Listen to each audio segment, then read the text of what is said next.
2007 оноос эхлэн хавар намрын улиралтай үндэсний номын баярын өдрийг тэмдэглэн өнгөрүүлдэг болсон. Ард иргэд хүүхэд залууст ном унших, соёл дадал хэвшүүлэх, номтой нөхөрлөх эерэг хандлага бий болгох, зохиолч, тойрогч, идэвхтэн бичигчид ном хэвлэлийн салбар нийтийн уншлагыг дэмжин сурчлах зорилготой юм а.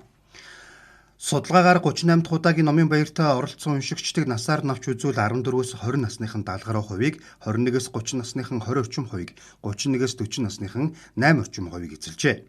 Номын ертөнцийн клубын сурагчид номын баярынхаа тайланг хэлэлцүүллээ.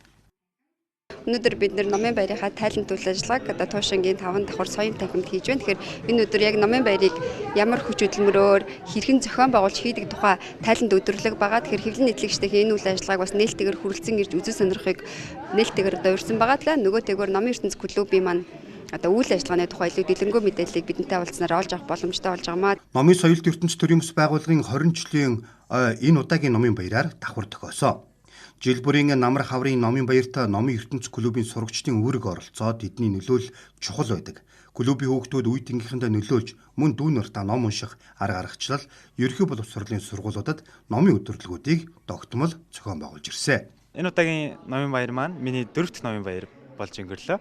За энэхүү номын баярт маань сая нийт 60 гаруй хүүхдүүд сайн дураар оролцож ажилласан байгаа.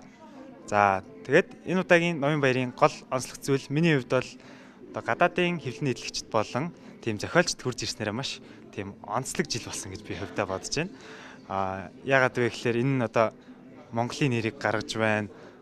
Монголын нэрийг гадаадын том тайзан дээр тийм дуулгах тийм дохио болсон гэж би бодож байна. Миний номын баярын сэтгэл бол би яг өмнө жилүүдэд бол өөрөө ирж оролцдог байсан.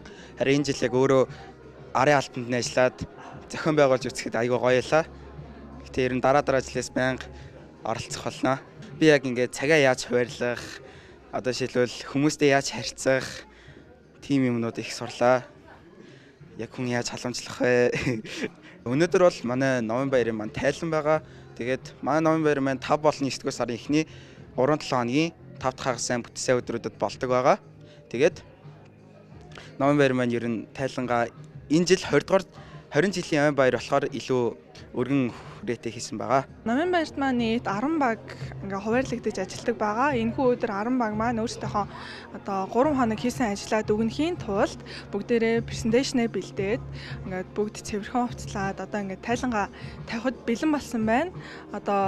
Номын баярын арын албанд хамгийн чухал ажлыг гүйцэтгэдэг хүмүүс маань бол бидний өсвөр насны хүүхдүүд, 10 жилийн хүүхдүүд маань байдаг. Тэдний маань эрдэнэ зочдыг угтаж авах, тав тухтай байлгах, элдв юм гарах юм бол зааварлах гэх мэт зүйлээр тусалж ажилладаг байгаа. Тэгээд бид нар 3 өдрийг маш амжилттайгаар ардаа гараад тайлангаа тавихтаа маш баяртай байна. 38 дахь удаагийн номын баярт дотоодын зохиолч хэвлэлийн газрууд Казахстан, Франц, Турк, Орчин улбаны улс, бүгд найрамдах Хятад ард улсын өөр Монголын өөртөө засах орон, бүгд найрамдах Солонгос зэрэг орны төлөөлөл оролцсон.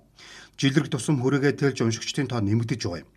Энэ жил өсвөр үеийн хүүхэд багчуудад чиглэсэн шинэ номууд олон байсан нь онцлогтой байлаа.